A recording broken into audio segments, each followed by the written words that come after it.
Okay, so get this, everyone. We are diving deep into 90 Day Fiancé today. Hmm.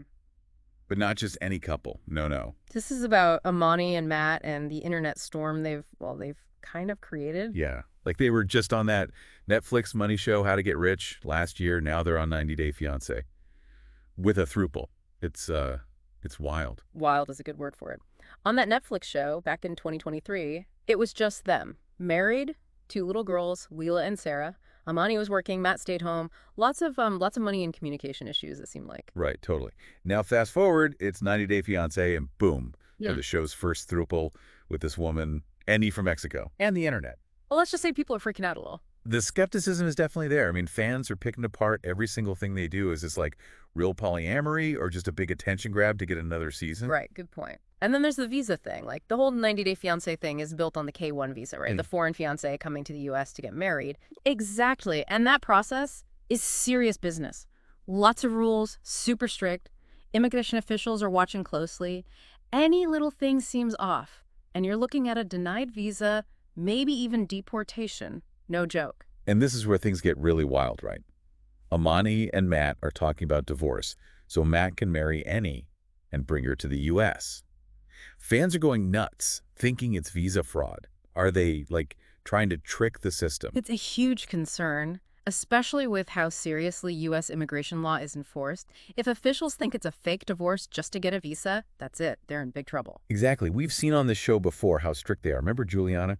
They wouldn't let her in because they thought she was a sex worker, even though she was a model. Yeah, it shows you it has to be real, a genuine relationship, not just something made up to get a visa. And it's so weird because, like last year on How to Get Rich, they were fighting to even stay monogamous. Now it's all polyamory.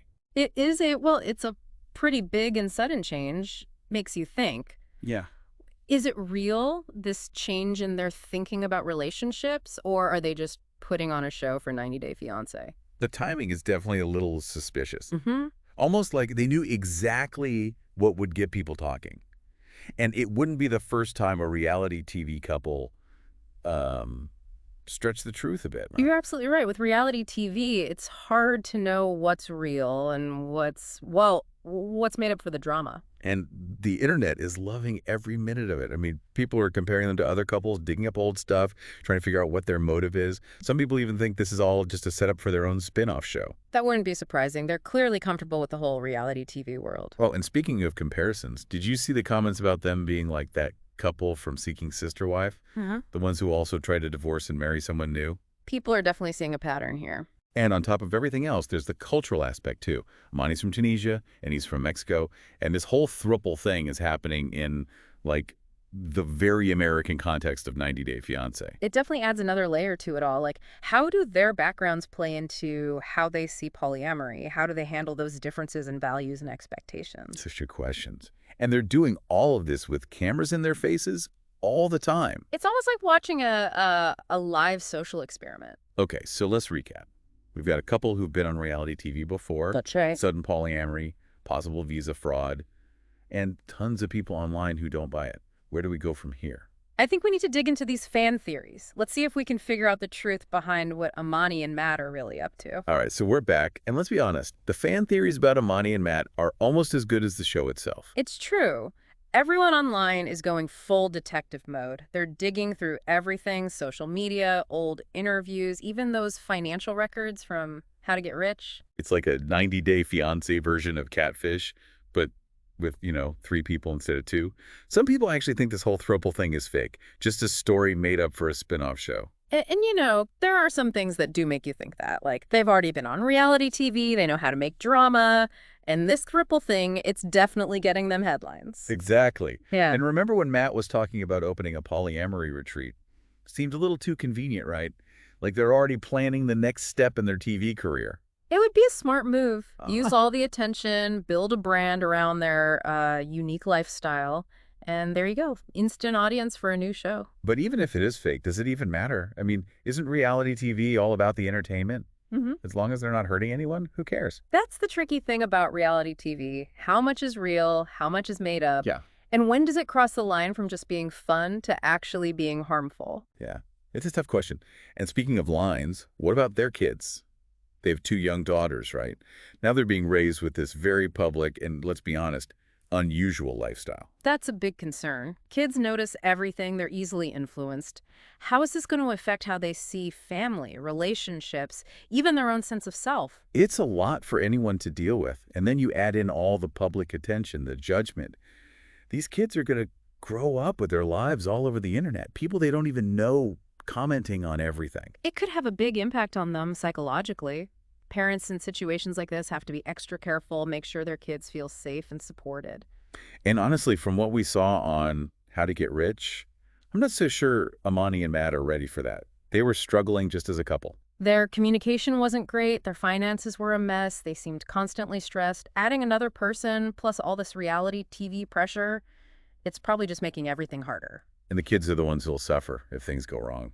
Uh, It's a tough situation. it is. But we have to consider the other side, too. Maybe, just maybe, Amani and Matt are really serious about this polyamorous thing. Maybe they're doing everything they can to create a good, loving home for their kids. Okay, you got me thinking. Let's say this is real, a real change for them. What if they've found something that works for them? They're just figuring out how to blend their families and, challenge those traditional ideas about relationships. It's possible. People grow and change. Relationships change, too. Families that aren't traditional can be just as successful. The important thing is communication, respect, and putting everyone's well-being first. But if that's true, why be so secretive about it? They went from this struggling couple to suddenly being all happy and polyamorous. It just seems so staged, like they're trying too hard to get attention. That's the big question, isn't it? Are the producers pushing them to be more dramatic? Are they exaggerating things for the cameras? Or maybe they're just really good at, marketing themselves. They know it gets people watching, and they're using it to their advantage. Whatever the reason, they've definitely gotten people talking. This whole Throuple thing is fascinating to people. They want to see what happens next. It's like, you shouldn't look, but you can't help yourself. Yeah. Even if you think it's all fake, you're still hooked on the drama. And maybe that's what 90 Day Fiancé is so good at. It plays into that curiosity we all have about other people's lives. We want to see behind the scenes, see how others live and love and deal with all the messiness of relationships. It's definitely a guilty pleasure. We can judge, we can relate, and we can escape into this world where love doesn't have rules and there's always something dramatic going on. It's easy to get caught up in all that, but it's important to remember these are real people with real lives and real feelings. Right. They're not just characters on a TV show. They're making choices, facing consequences, trying to figure things out, just like all of us. And maybe that's what's most interesting about Amani and Matt's story. Even with all the reality TV stuff, it reminds us that human experience is complicated, messy, and you can't always predict what's going to happen. All right, so we've really gone deep on this season of 90 Day Fiancé. Polyamory, visa stuff, cultural clashes, even parenting choices. It's a lot. Definitely a lot to unpack. Trust issues, money problems, the pressure of having your life filmed all the time. You almost wonder, can love even survive all that 90 Day Fiancé throws at these couples? It's a real pressure cooker for relationships. All that scrutiny, the cultural differences, the visa clock ticking. It's a recipe for, disaster sometimes. But even with all the craziness, and let's be honest, some of it feels a bit staged, you still see those moments of connection, of vulnerability. You even see love. Oh, absolutely. Look at Shakina and Sarper. They've been through so much on the show, but they seem even stronger now. Yeah, they prove it can happen, finding love on 90 Day Fiancé, even if it's not like a fairy tale romance. Right. They actually talk to each other. They compromise. They support each other's goals. It's nice to see, after all the drama and the questionable motives we see from some couples. It gives you hope, It does. It reminds you that love can overcome anything, even cultural differences, language barriers, and, reality TV producers trying to stir things up. Speaking of producers, do you think they kind of push couples to create drama just to make the show more exciting? It wouldn't surprise me. The more drama, the more people watch, and that means higher ratings, more seasons, maybe even spin-off shows. It's kind of messed up when you think about it. So you wonder, are we watching real relationships, or are they just performing for us? It's hard to know for sure, especially with Amani and Matt and this whole polyamory thing. Was it a real change for them or just a strategy? I guess we'll never really know. Yeah. But it definitely makes you think about reality TV, about showing relationships that aren't traditional and how far people will go to be famous or, just to get on TV. Yeah, it makes you think about ourselves too as viewers. Why are we so drawn to these messy relationships? Why do we keep watching, even when we know it's probably not all real? Maybe it's because we all want to escape sometimes.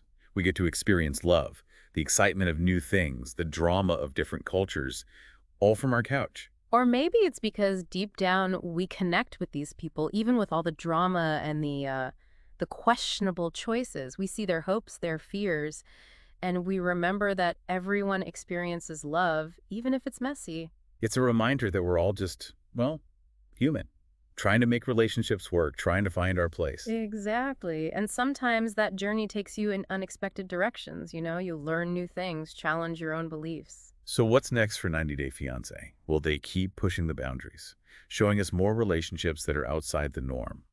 Will the line between reality and TV get even blurrier? Who knows? But one thing's for sure, the show's a phenomenon, people love it, and it's not going away anytime soon. And maybe that's not a bad thing. If 90 Day Fiancé can make us talk, make us question our ideas about relationships, and help us understand love a bit better, then maybe it's more than just, mindless entertainment. Absolutely. It's definitely a guilty pleasure, but it also reflects how we're thinking about love and marriage and family today. Those ideas are changing all the time. So well said. Well, I think that about wraps it up for our deep dive into 90 Day Fiancé. Thanks for being with us on this journey. We hope you've enjoyed it. What do you all think about Amani and Matt going polyamorous?